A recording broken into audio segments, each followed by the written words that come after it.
నిక్కచ్చితనం, ముక్కుసూటిగా మాట్లాడటమే ఆయనను రాజకీయాల్లో భిన్నమైన వ్యక్తిగా నిలిపాయి.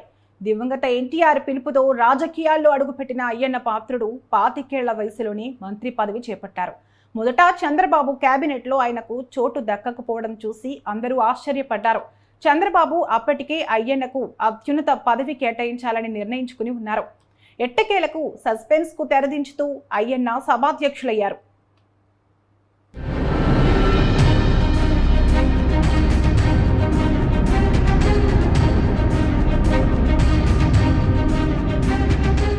చింతకాయల అయ్యన్న పాత్రుడు ఏపీ అసెంబ్లీకి స్పీకర్ అయ్యారు. ఆయన పదవి బాధ్యతలను చేపడతారని ముందు నుంచే ప్రచారం జరిగింది. సాధారణంగా తెలుగుదేశం పార్టీ ఎప్పుడు అధికారంలోకి వచ్చినా విశాఖపట్నం నుంచి అయ్యన్న పాత్రుడు ఖచ్చితంగా చంద్రబాబు క్యాబినెట్లో ఉంటారు. ముఖ్యమైన శాఖలను ఆయనకిస్తారు. ఈసారి క్యాబినెట్ ఏర్పాటు జరిగినప్పుడు అయ్యన్న పాత్రుడు పేరు క్యాబినెట్లో లేకపోవడం అందరినీ ఆశ్చర్యంలో ముంచెత్తింది. అందులో విశాఖ లాంటి ప్రాంతం నుంచి వంగలపూడి అనిత ఒక్కరిని మంత్రివర్గంలోకి ఎంపిక చేయడం పైన కూడా టీడీపీలో పెద్ద హాట్ టాపిక్ గా మారింది.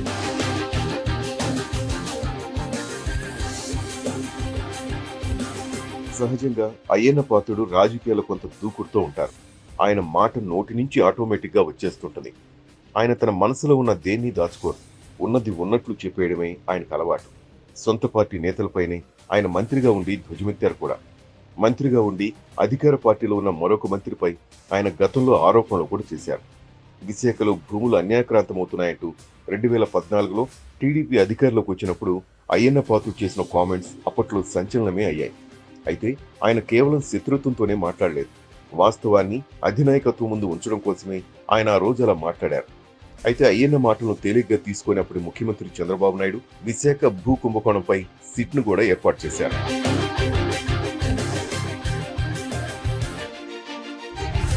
ఇక ప్రతిపక్షంలో ఉన్నప్పుడు ఆయన గురించి చెప్పాల్సిన పని లేదు.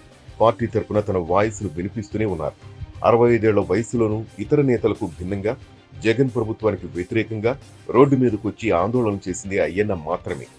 మిగిలిన వాళ్లు పదవిలో ఉన్న పెదవి విప్పకపోయినా అయ్యన్న మాత్రం తన స్టైల్లో ఎప్పటికప్పుడు ప్రభుత్వంపై విరుచుకుపడేవారు. అలాంటి అయ్యన్న పాత్రుడు గత ప్రభుత్వ హయాంలో అనేక కేసులు ఎదుర్కొన్నారు. ఆయనపై 23 కేసులు నమోదయ్యాయి. అందులో అత్యాచారం కేసు కూడా ఉంది. ఆయన విశాఖలో ఉండి కూడా తమకు రాజధాని అవసరం లేదని చెప్పిన నేత. 3 రాజధానులు వ్యతిరేకించిన తెలుగుదేశం పార్టీ అధినేతకు అండగా నిలిచిన నాయకుడు.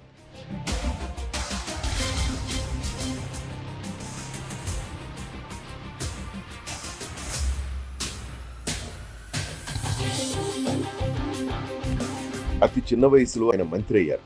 అయ్యన్నది టీడీపీకి నమ్మకమైన కుటుంబం. ఎన్ని కష్టాలొచ్చినా పార్టీ మార్చలేదు, జెండా దించలేదు. అలాంటి అయ్యన్నకు మంత్రి పదవి దక్కకపోవడం ఏంటని బొగ్గలు నొక్కున్నవారు పార్టీలోనే ఎందరో ఉన్నారు.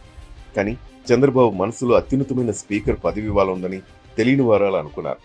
ఈ రోజు అయ్యన్న పాత్రుడు శాసనసభకు స్పీకర్ అయ్యారు. అతి కొద్ది మందికి మాత్రమే దక్కే అరుదైన అవకాశాన్ని చేజిక్కించుకున్నారు.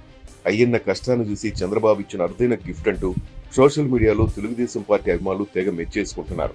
అయ్యన్న పాత్రుడు కూడా శాసనసభను నిబంధనలకు అనుగుణంగా నడిపి మంచి పేరు తెచ్చుకోవాలని ఆయన అనుచరులు, సన్నిహితులు ఆశిస్తున్నారు.